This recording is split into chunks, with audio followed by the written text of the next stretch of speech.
Hi everyone, welcome back to my channel. তো আজকে বানাবো হচ্ছে চিকেন মশলা, কিন্তু একটু তারাপীঠ স্টাইলের চেষ্টা করেছি, যেহেতু আমরা খুব রিসেন্টলি তারাপীঠ গেছিলাম। তো আমরা তারাপীঠ গেলে আমরা ওখানে চিকেন কিনে আমরা রান্না করতে দিয়ে দিই।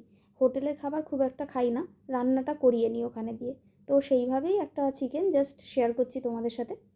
তো চলো দেখে নিই তার জন্য কী কী লাগছে। প্রথমে আমি এখানে কড়াতে তেল দিয়ে দিয়েছি। তেলে আমি গোটা জিরে আর তেজপাতাটা আগে ফোড়নটা একটু নেড়ে চেড়ে নেবো।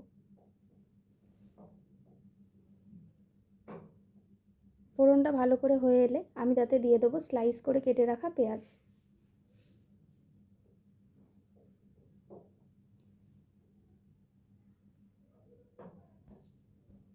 তো আমরা এখানে পেঁয়াজটা খুব ভালো করে একটু ভেজে নেব।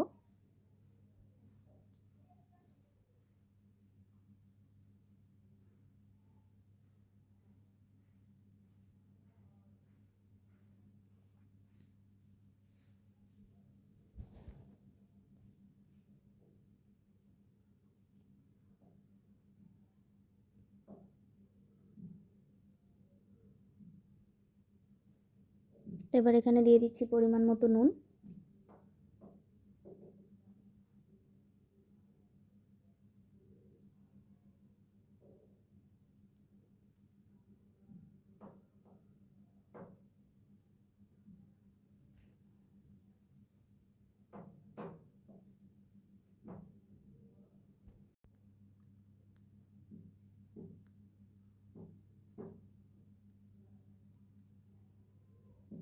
এবার দিয়ে দিচ্ছি এতে রসুন বাটা।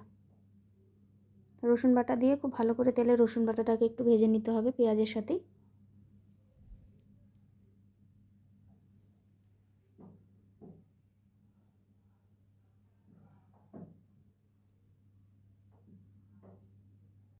রসুনটাকে নাড়তে নাড়তে যখন তার কাঁচা গন্ধটা পুরো চলে যাবে, তখন আমরা সেই মুহূর্তে দিয়ে দেবো চিনি। চিনি দিয়ে ভালো করে পেঁয়াজের সাথে ভালো করে নাড়াচাড়া করে ভেজে নিতে হবে। এরপর সামান্য আর একটু নুন দিয়ে দিলাম। এখানে চিকেনটা ম্যারিনেট করার দরকার নেই, আমি করিনি, তোমরা চাইলে করে নিতে পারো ম্যারিনেশনটা।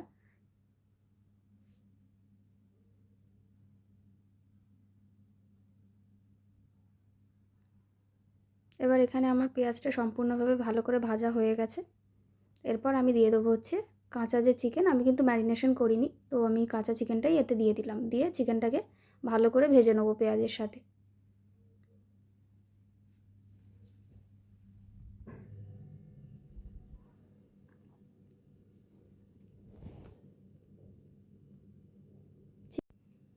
চিকেনটাকে একটু ভালোভাবে ভেজে নিতে হবে, যেহেতু এতে কোনো দই নেই আর কোনো রকম ম্যারিনেশনও করা নেই, তাই জন্য ভালো করে তেলে আগে ভেজে নেবো। যার কারণে তেলটা আমি একটু বেশি দিয়েছি, যাতে চিকেনটা ভালো করে ভাজা হয়ে যায়। আর এই রান্নাটা করতে গেলে একটু তেল বেশিই লাগে, কারণ কি ওরা, আমি দেখেছি যে যখন খাচ্ছিলাম, তো ওরা তেল একটু বেশিই দেয়। এবার আমি একটা টমেটো কাটা আমি কুচি করে নিয়েছিলাম, ডাইস করে নিয়েছি, সেটা আমি ভেজে নেবো চিকেনের সাথেই।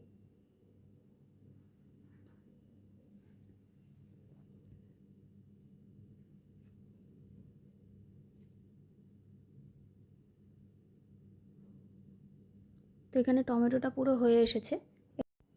এবার দিয়ে দিচ্ছি হলুদ গুঁড়ো, লঙ্কা গুঁড়ো, আর দেবো হচ্ছে জিরে গুঁড়ো।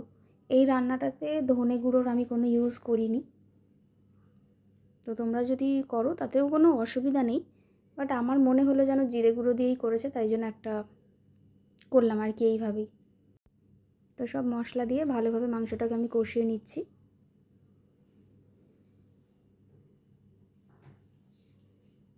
আর এই মাংসটা হচ্ছে যত কষাবে তত কালার আসবে এবং টেস্টও খুব ভালো হবে।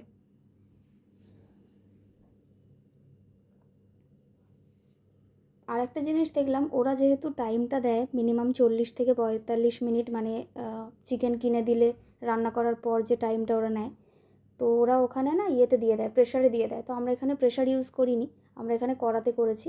তো তোমরা যদি চাও এরমভাবে পুরো ফুল কষিয়ে নিয়ে চাইলে প্রেশারে দিয়ে কিছুটা সিটি দিয়ে তারপর তোমরা আবার কড়াইতে একটু নেড়ে নিয়ে নামিয়ে নিতে পারো, সেটা করলেও হবে। আমি এখানে অল্প অল্প জল দিয়ে দিয়ে কষিয়ে নিয়েছি, আর সামান্য একটু নুন দিয়ে দিয়েছিলাম স্লাইড, যতটা প্রয়োজন আর কি।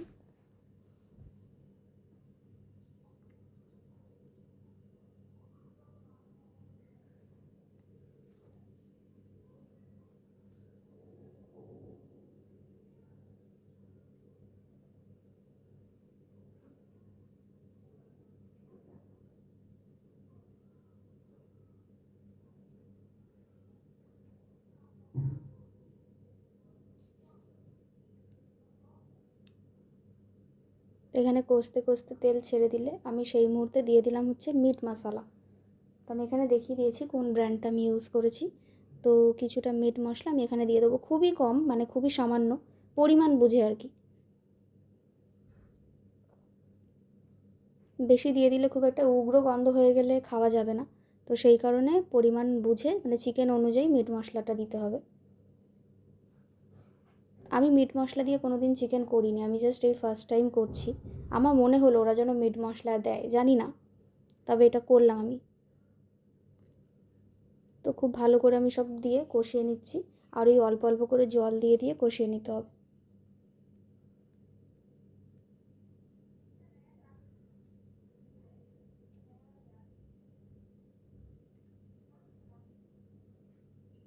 লাস্টে ভালো করে কষানো হয়ে গেলে আমি আরেকটু জল দেব, যাতে চিকেনটা সিদ্ধ হয়ে যায়, দিয়ে আমি ঢাকা দিয়ে দেবো।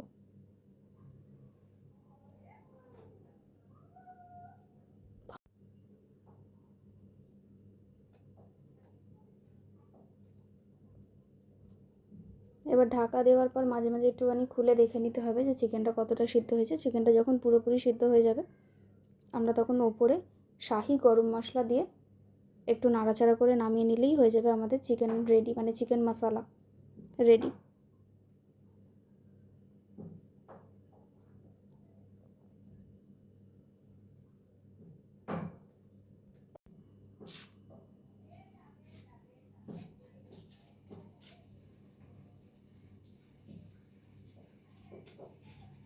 তো এখানে খুব ভালো করে আমার চিকেনটা রেডি হয়ে গেছে।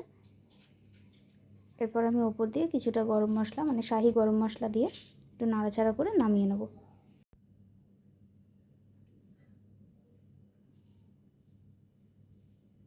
ভালো করে নাড়াচাড়া করে গ্যাসের ফ্লেমটা আমি অফ করে দিয়েছি।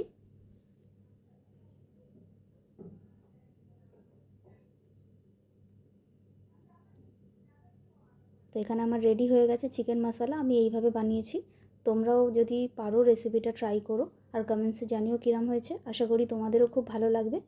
আর ভিডিওটি যদি ভালো লাগে একটা লাইক, শেয়ার, সাবস্ক্রাইব করে দিও। Thanks for watching.